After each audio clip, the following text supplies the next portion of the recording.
Fish on.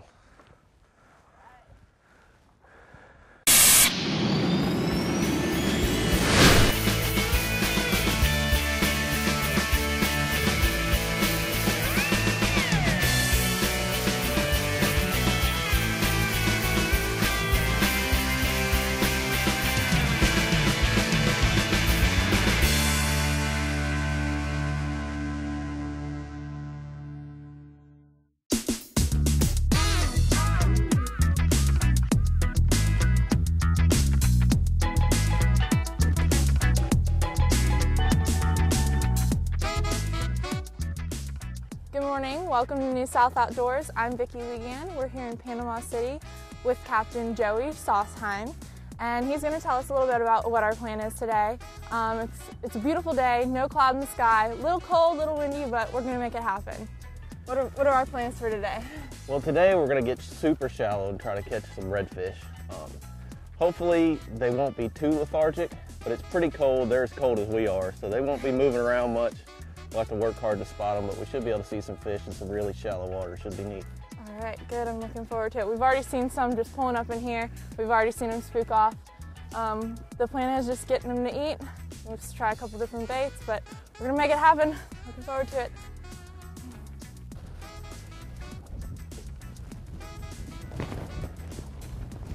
Well, what we're doing here is we're just pulling around. We're looking for redfish. Water's really clear, good visibility.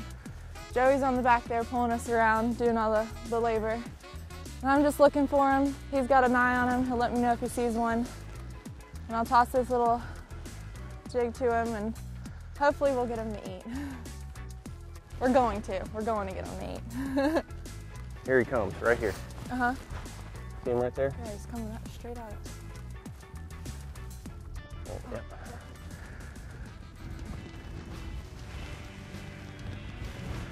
Oh, he's looking at it. He's gonna get it.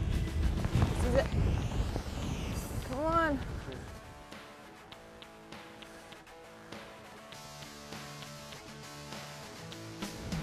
I think you're in past him now. Yeah.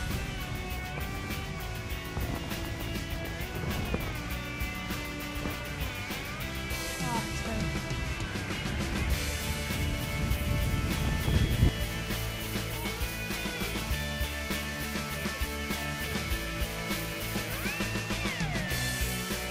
This segment brought to you by Woods and Water Magazine, providing outdoorsmen with timely news and information since 1978. Check them out on the web at www.woodsandwater.net.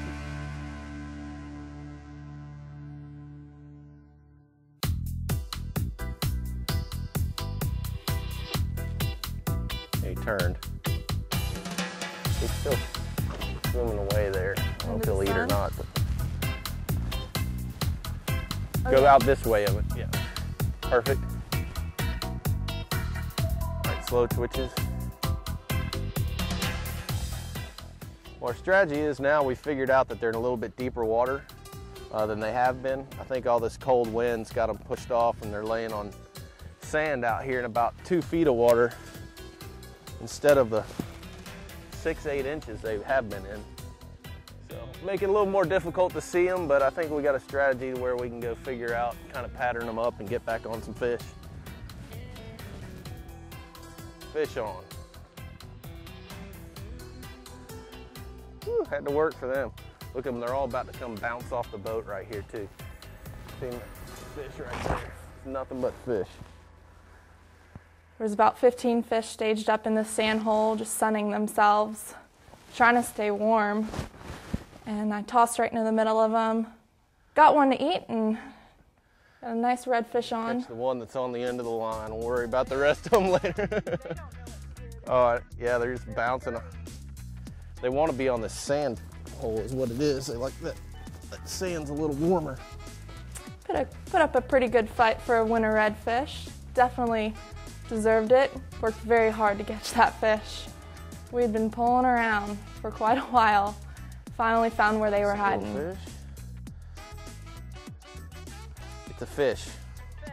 That's the key. It was a hungry fish. That's how it is with fishing. Sometimes they're there, sometimes they're not. But we found them. Oh well, I guess you won't get to hear me then.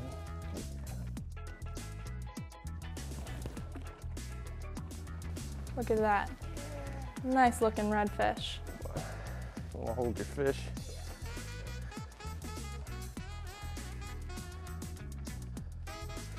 Had to work for that one. Probably came up on that school. Probably still gonna stick around. What do you think?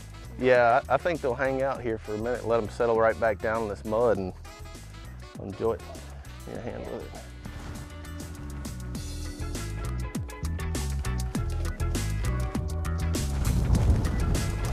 Just getting this color back.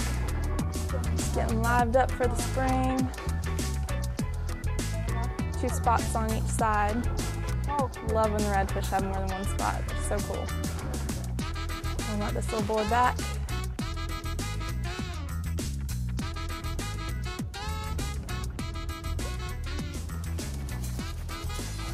Right, let's do it again.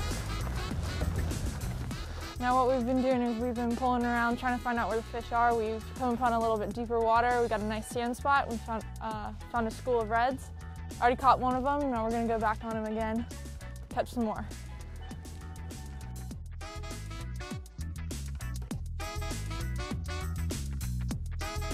I thought he turned and he actually bolted towards it. Yeah, he bolted towards it for once. Yeah. There we go.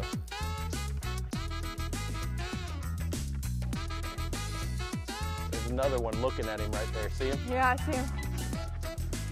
This one's a nice one.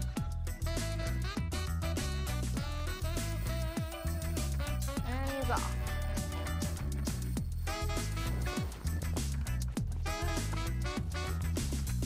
Woo! He's off.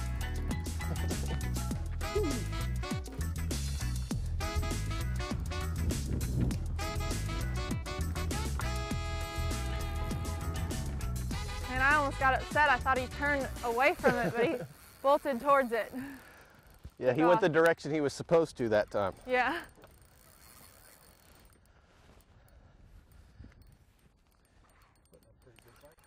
Oh yeah. It's a nice one. Yeah, that's a better fish. Oh! Oh! I can't believe that. Well, you got the good part of the fight out of I him. guess, yeah. All that was left was the release. What the heck? I knew. This segment is brought to you by Gulf County Tourism. Take it easy.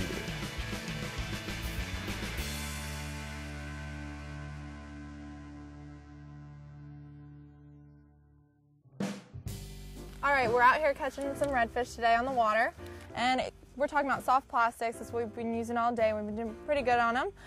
We have some gulp, some exude, and Joey here, he's gonna show us how to rig one of these up. There we go. All right, this here is called an exude dart. And what I'm using is a 3/0 little weighted, what I call a worm hook, and it's got this little screw on the front.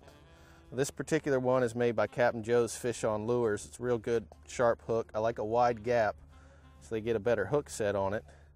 But what you're going to do is you'll take the front of the bait, whether it's an exude, a gulp, zoom, whatever else you're using, and you just place it kind of in the front there and screw it on. Like this. You can see it, and on this particular bait, it comes with these little ridges. You see here, that's where you want the hook point when it's coming out to be buried in, so it keeps it weedless, but lets it come free very easy for a bite. So you want those kind of turned up. You can see the hook is going to come through like this. What I do to know where the exact place to put the hook through is pinch right at the back of the hook. So you know you want the hook to come up right at the tip of your fingers and out through the stomach, and then it'll lay nice and flat for you every time, just like this. Perfect. Another important part that you want to remember, especially when you're fishing shallow water for spooky redfish, is I use probably 2 or 3 feet of fluorocarbon leader. We're only using 12-pound test today because the water's pretty clear and the fish are spooky. And then it's tied to a light braided line. This is 15-pound test with a 2-pound diameter, so you can make a nice long cast with a subtle presentation, which is key for these wintertime spooky redfish. redfish. That was I know, I was about to say it's getting kind of shallow. We may have enough water to push up in there in this boat. Pretty February redfish.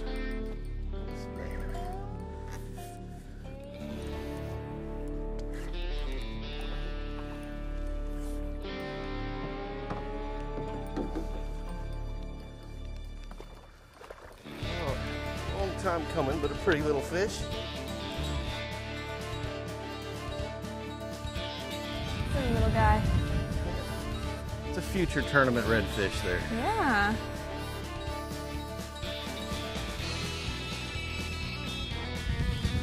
A little knot of fish, I think, up in the corner there.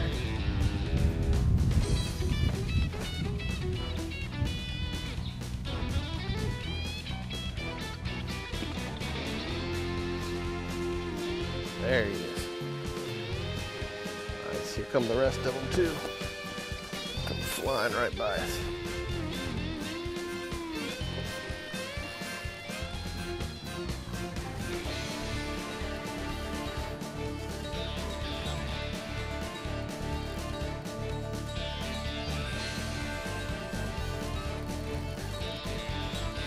A bigger one.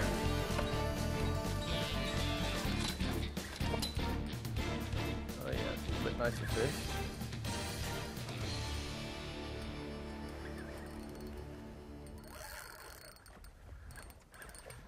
You can do more than hunt in the winter. Yeah. Shoot a buck on Friday, catch some redfish on Sunday. All right. Yeah, he's a nicer one. Much nicer one. It's a good 5-pound redfish. Yeah. How long do you think that one is? He's probably 25? Yeah, 24 and a half, 25. He's not that skinny either for being a winter fish. He's pretty got some weight on him. Yeah, I mean, there's plenty of bait back in these little creeks they get up in. It's just when they want to eat. It was when they want to eat. Kind of like us in the winter, like to sit around house, eat, but don't like to do much work to get it. I have a pretty good hook set in him. Yeah, you weren't letting this guy go.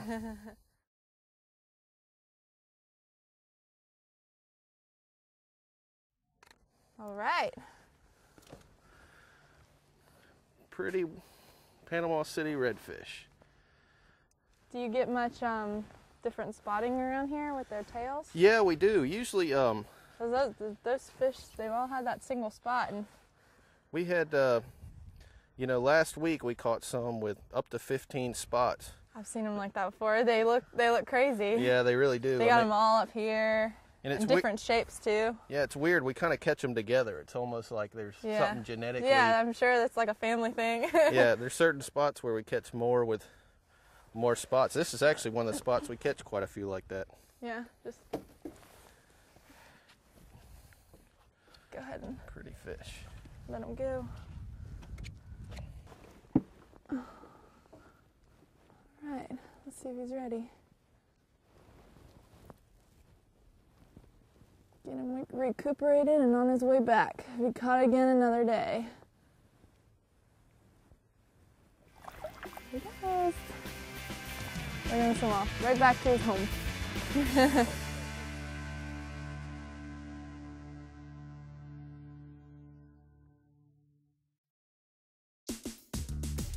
Hi, welcome back. As most already know, anglers love new toys. From shallow water anchors to side imaging and new innovative baits, fishing technology is always evolving.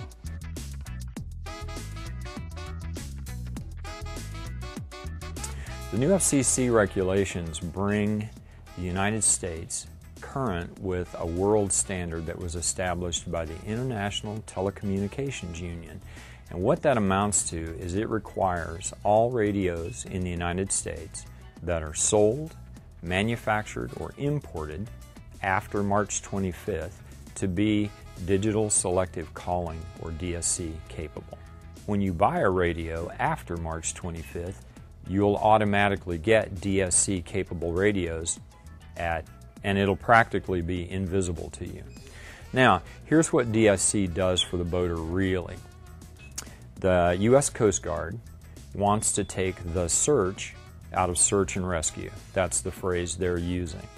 And what DSC does is it allows you to obtain a Maritime Mobile Station Identification Number, an MMSI.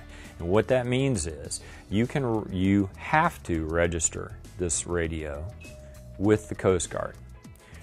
You include information like your boat length, boat type, boat color, type of engine, and so on, so that the Coast Guard, if it ever receives a distress signal, knows it's you that's calling, they know what boat they're looking for, and these radios can be connected to a GPS unit, which will allow a position, an actual accurate position, to be transmitted to the Coast Guard. The DSC radio functions even if you're transmitting or receiving, so you cannot miss a distress signal. Likewise, everyone else who has a DSC radio can't miss your distress signal if you're in trouble. All of this happens in the background. You don't have to do anything particular to the radio other than register it and get that MMSI. Once you're in the database, you're good to go. Every radio has a unique identification. Now, there is one more little fun thing. Because there's a digital channel to transmit information, if you know another boat's MMSI, you can send them direct messages that are not available to anyone else. It goes from radio to radio.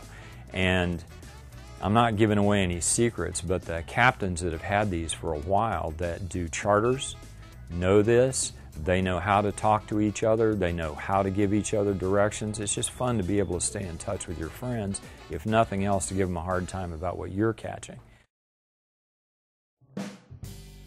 Well, it's been a little bit of a tough day fishing. We've seen a lot of fish, we've caught some fish, but it's just a little bit different this time of year. Joey, explain to us a little bit why, the fish are doing different things. It is the middle of February. Why? Why is this happening? Well, fish are cold-blooded animals, obviously. So if the cold water, the fish get cold with the water. And so they get lethargic, don't like to move much, won't work real hard to eat. And that's part of the reason you see a lot more fish than you catch. They're real opportunistic feeders this time of year, meaning that it has to literally, your bait needs to come right in front of their face at the right angle, and they'll eat it. What I like about this time of year is it's challenging. Mm-hmm. It never sounds good to say I get bored when you catch a bunch of fish, but if you're literally catching a fish every cast, it gets old. To me, it's the hunt, the challenge, and fishing this time of year is more like hunting than it is fishing, because you're stalking the fish. You got to figure out where they're coming from, mm-hmm. where they're going to, get the bait right, and when you actually hook one up, it's feels more, good. Yeah, keep your eyes open at all times, because they're extra rewarding, that's for sure. It was definitely a challenge, but those fish that we did catch felt awesome. This time of year, it's an awesome time to go exploring, just kind of learn your area, your bay, go back in places you're not used to, but be careful because wintertime brings really low tides. So you don't want to get stuck. Yeah, you want to be properly equipped with a good push pole or wading boots, one of the two, because chances are if you go out exploring, you're going to end up in some shallow water. But at the same time, it's good because you can learn the lay of your flats. When it's real low and you see places that stick up, in the summertime they may not be that way, and that may be a place you want to go fish, say, for trout when it gets a little warmer and there's 2 feet of water under it and they like the troughs behind it. That's a good spot to kind of memorize, keep in the back of your mind that says, hey, there's a little bit of a hump here in this flat. I'm going to try that next time in the spring. Don't get discouraged. You may go for a long time and not see a fish because this time of year they're predominantly in schools.